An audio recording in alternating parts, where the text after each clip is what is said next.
ಇವತ್ತಿನ ದಿನ ನಾನು ತುಂಬ ಸಿಂಪಲ್ ಆಗಿರೋಂಥ ಒಂದು ಫಿಶ್ ಫ್ರೈ ಮಾಡಿ ತೋರಿಸ್ತಾ ಇದ್ದೀನಿ. ಫಿಶ್ ಫ್ರೈ ಮಾಡೋದಕ್ಕೆ ಇಲ್ಲಿ ಏನೇನು ತೊಗೊಂಡಿದ್ದೀನಿ ಅಂತ ಹೇಳಿದ್ರೆ 1 kg ಫಿಶ್ ತೊಗೊಂಡಿದ್ದೀನಿ, ಮತ್ತು ಬೆಳ್ಳುಳ್ಳಿ, ಶುಂಠಿ, 1 ನಿಂಬೆಹಣ್ಣು, ಮತ್ತು ಒಣಮೆಣಸಿನ್ಕಾಯಿ, ಕರ್ಬೇವಿನ ಸೊಪ್ಪು, ಇದು ಕಸೂರಿ ಮೇಥಿ, 1 ಚಮಚದಷ್ಟು ಅಕ್ಕಿ ಹಿಟ್ಟು. ಇದಿಷ್ಟಿದ್ರೆ ನಾವು ಇವತ್ತು ತುಂಬ ಟೇಸ್ಟಿಯಾಗಿ ಮತ್ತು ತುಂಬ ಈಸಿಯಾಗಿ ಫಿಶ್ ಫ್ರೈ ಮಾಡ್ಕೋಬೋದು. ಈಗ ಇಲ್ಲಿ ತೊಗೊಂಡಿರೋಂಥ ಒಣಮೆಣಸಿನ್ಕಾಯಿನ ನಾನು ಬಿಸಿನೀರಿಗೆ ಹಾಕಿ ಸ್ವಲ್ಪ ಹೊತ್ತು ನೆನೆಸ್ಕೋತೀನಿ. ಏನಕ್ಕೆ ಅಂತ ಹೇಳಿದ್ರೆ ಇದು ತುಂಬ ಸಾಫ್ಟಾಗಿ ಅನ್ನೋ ಕಾರಣಕ್ಕೋಸ್ಕರ.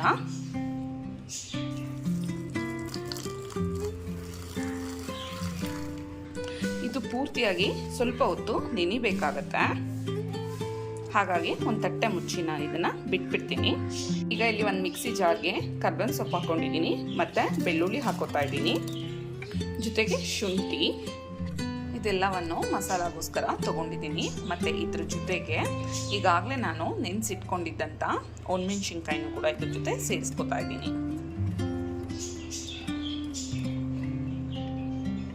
ಇದಕ್ಕೆ ಸ್ವಲ್ಪ ನೀರು ಸೇರಿಸ್ಕೊಂಡು ಇದೆಲ್ಲವನ್ನು ನಾನು ತುಂಬ ಸಣ್ಣಗೆ ರುಬ್ಕೋತಾ ಇದ್ದೀನಿ. ಈಗ ಇಲ್ಲಿ ನಾನು ಮಸಾಲನ್ನ ರೆಡಿ ಮಾಡ್ಕೊಂಡಿರೋದಾಗಿದೆ, ಮತ್ತು ಇದ್ರ ಜೊತೆಗೆ ಕಸೂರಿ ಮೇಥಿನೂ ಕೂಡ ನಾನು ಸೇರಿಸ್ಕೊತಾ ಇದ್ದೀನಿ, ಜೊತೆಗೆ ರುಚಿಗೆ ತಕ್ಕಷ್ಟು ಉಪ್ಪು, ಮತ್ತು ಇದ್ರ ಜೊತೆಗೆ ನಿಂಬೆಹಣ್ಣನ್ನು ಕೂಡ ನಾನು ಸೇರಿಸ್ಕೊತಾ ಇದ್ದೀನಿ. 1 ನಿಂಬೆಹಣ್ಣು ಪೂರ್ತಿಯಾಗಿ ನಾನಿಲ್ಲಿ ತಗೊಂಡಿದ್ದೀನಿ. ನಿಮಗೆ ನಿಂಬೆಹಣ್ಣು ಬೇಡ ಅಂತಂದರೆ ಇದ್ರ ಬದಲಾಗಿ ವಿನೆಗರ್ನು ಕೂಡ ನೀವು ಇದ್ರ ಜೊತೆಗೆ ಸೇರಿಸ್ಕೋಬಹುದಾಗಿದೆ.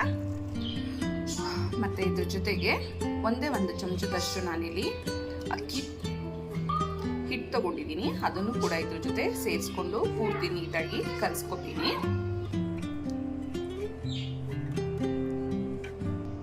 ಈಗ ಇಲ್ಲಿ ತಗೊಂಡಿರುವಂಥ ಫಿಶಸ್ಗೆ ಒಂದೊಂದಾಗಿ ನಾನು ಮಸಾಲಾನ ಹಚ್ಕೊಂಡು ಬರ್ತೀನಿ. ಮತ್ತು ಇದು ಸ್ವಲ್ಪ ಹೊತ್ತು ಮ್ಯಾರಿನೇಟ್ ಆಗಬೇಕಾಗತ್ತೆ. ಸ್ವಲ್ಪ ಹೊತ್ತು ಅಂದರೆ ಒಂದು ಅಟ್ಲೀಸ್ಟ್ ½ an hour ಆದ್ರೂ ಇದು ಇದರಲ್ಲಿ ಖಾರದಲ್ಲಿ ಮ್ಯಾರಿನೇಟ್ ಆಗಬೇಕಾಗತ್ತೆ, ಹಾಗಾಗಿ ನಾನು ಹಾಗೆ ಬಿಟ್ಬಿಡ್ತೀನಿ.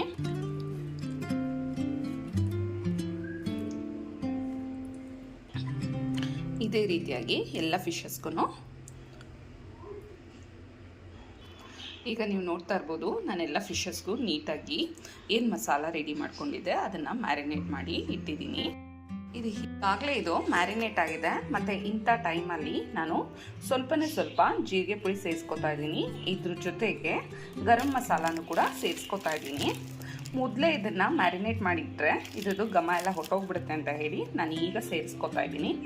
ಆದಷ್ಟು ಯಾವಾಗಲೂ ಫಿಶಸ್ಗೆ ತುಂಬಾ ಕಡಿಮೆ ಮಸಾಲ ಹಾಕಬೇಕು. ಎಷ್ಟು ಕಡಿಮೆ ಮಸಾಲ ಹಾಕಿ ಸ್ವಲ್ಪ ಹುಳಿ ಮತ್ತು ಖಾರ ಇವೆರಡೂ ಸ್ವಲ್ಪ ಮುಂದೆ ಇದ್ದರೆ ಅಷ್ಟೇ ಸಾಕಾಗತ್ತೆ. ಇವಾಗ ಇದನ್ನೆಲ್ಲ ತುಂಬ ನೀಟಾಗಿ ನಾನು ಕಲಿಸ್ಕೊತೀನಿ. ಈಗ ಇದನ್ನೆಲ್ಲ ಪೂರ್ತಿ ನೀಟಾಗಿ ನಾನು ಕಲಿಸ್ಕೊಂಡಿರೋದಾಗಿದೆ. ಈಗ ಇಲ್ಲಿ ಎಣ್ಣೆ ಕಾದಿದೆ, ಹಾಗಾಗಿ ನಾನು ಒಂದೊಂದೇ ಫಿಶಸ್ನ ಇದರಿಂದ ತೊಗೊಂಡು ಹಾಕ್ತಾ ಇದ್ದೀನಿ. ಮತ್ತು ನೀವು ಈ ಫಿಶಸ್ನ ಬಿಡಬೇಕಾದ್ರೆ ಆದಷ್ಟು ಎಣ್ಣೆನ ನೀವು ಸ್ವಲ್ಪ ಕಡಿಮೆ ಉರಿನಲ್ಲೇ ಇಟ್ಕೊಂಡಿರಿ.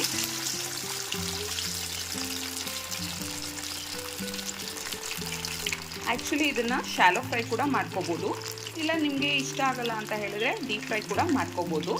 ಬಟ್ ನಾನಿಲ್ಲಿ ಡೀಪ್ ಫ್ರೈ ಮಾಡ್ಕೋತಾ ಇದ್ದೀನಿ. ಈಗ ಇದು ಒಂದು ಕಡೆ ಆಗಿದೆ, ಹಾಗಾಗಿ ನಾನು ಇನ್ನೊಂದು ಕಡೆ ಇದನ್ನು ಟರ್ನ್ ಮಾಡ್ಕೋತಾ ಇದ್ದೀನಿ.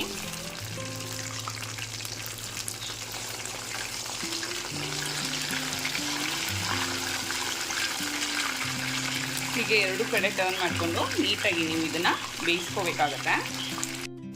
ಈಗ ಇದು 2 ಕಡೆ ನೀಟಾಗಿ ಫ್ರೈ ಆಗಿದೆ, ಹಾಗಾಗಿ ನಾನು ಇದನ್ನು ತೆಗೆದು ಒಂದು ಪ್ಲೇಟ್ಗೆ ಎತ್ತಿಟ್ಕೋತಾ ಇದ್ದೀನಿ.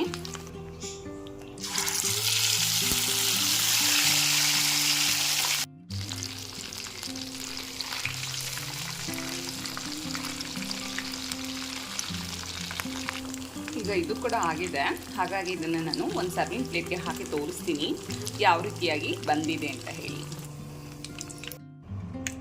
ನೋಡಿ, ಕೊನೆಯದಾಗಿ ನಿಮಗೆ ಇದು ಈ ರೀತಿಯಾಗಿ ಬರುತ್ತೆ. ಮಾಡೋದಕ್ಕೆ ತುಂಬಾ ಸುಲಭವಾಗಿರುತ್ತೆ, ಮತ್ತು ತಿನ್ನೋದಕ್ಕೂ ಅಷ್ಟೇ ತುಂಬಾ ಟೇಸ್ಟಿಯಾಗಿರುತ್ತೆ. ನೀವು ಒಂದ್ಸಲ ಮನೆಯಲ್ಲಿ ತಪ್ಪದೆ ಟ್ರೈ ಮಾಡಿ. ನಾನು ಇವತ್ತಿನ ದಿನ ಮಾಡಿರೋಂಥ ರೆಸಿಪಿ ನಿಮಗೆ ಇಷ್ಟ ಆಯಿತು ಅಂದರೆ ಮರಿದೇ ನನ್ನ ಚಾನಲ್ನ ಸಬ್ಸ್ಕ್ರೈಬ್ ಮಾಡಿ. Thank you.